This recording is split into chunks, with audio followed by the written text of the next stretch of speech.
Christmas is a time of feasting, gift-giving, celebration, and all-around merriment. During the Victorian era, Christmas celebrations were reinvented, and many families were learning the importance of spending quality time together.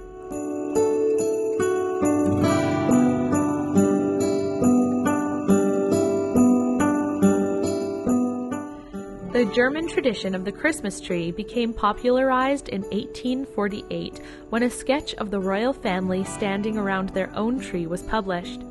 The British monarchy had long and strong ties with Germany through marriage, and this tradition had been seen in the palace from 1800.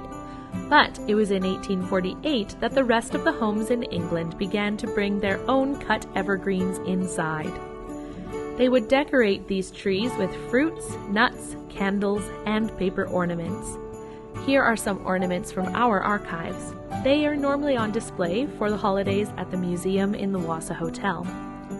During the Victorian era, Christmas celebrations were reinvented, and many families were learning the importance of spending quality time together.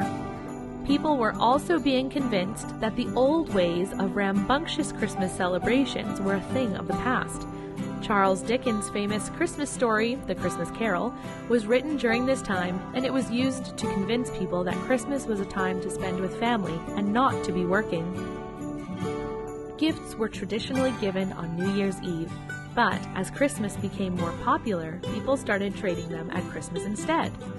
Presents were generally placed amongst the branches of the tree as they were light and normally homemade, and only began being placed under the tree when store-bought gifts, which were heavier, became more popular. Gift wrapping was usually brown paper tied with string and red wax to seal it together.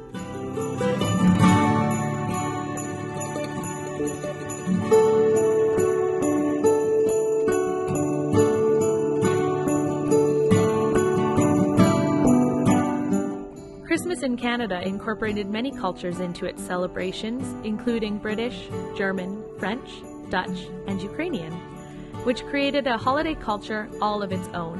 The Christmas feast is a place where these different cultures could come together. Fort Steele had people of all backgrounds, and there would have always been a new dish to try at these celebrations, including tourtière, bûche de Noël, pierogies, and speculoos. The Victorians loved to go above and beyond with their decorating and offering the grandest menus.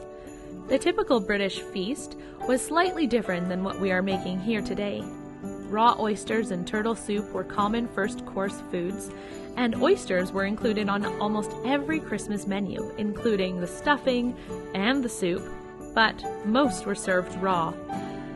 For Fort Steele, most people left the oysters off the menu, as getting them safely to the fort would have been quite difficult. The main dish by the late Victorian era was generally a turkey or a goose, as it was an affordable option for feeding many people. However, wealthy households would generally have multiple meat courses, including a boar's head as a showy centerpiece.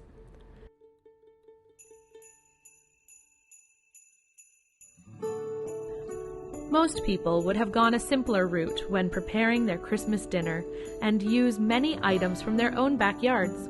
Root vegetables and herbs from the autumn harvest, and either hunted or domestically raised meat. They could get many items they didn't readily have in their pantries at the general store, like spices, oranges, figs, and nuts. Today we are making a simple feast that a common family in Fort Steele near the turn of the century would have been able to afford.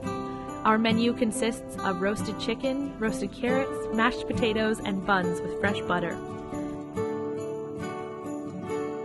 While our table is not adorned with the fanciest china or crystal, it does have small Victorian touches like a decorated butter pat, embellished potatoes, and a cheeky dog getting her nose a little too close to the table. It isn't about what food you are able to put on the table, but about the time spent with loved ones. From all of us, we wish you a very Merry Christmas, Happy Holidays, and a Happy New Year.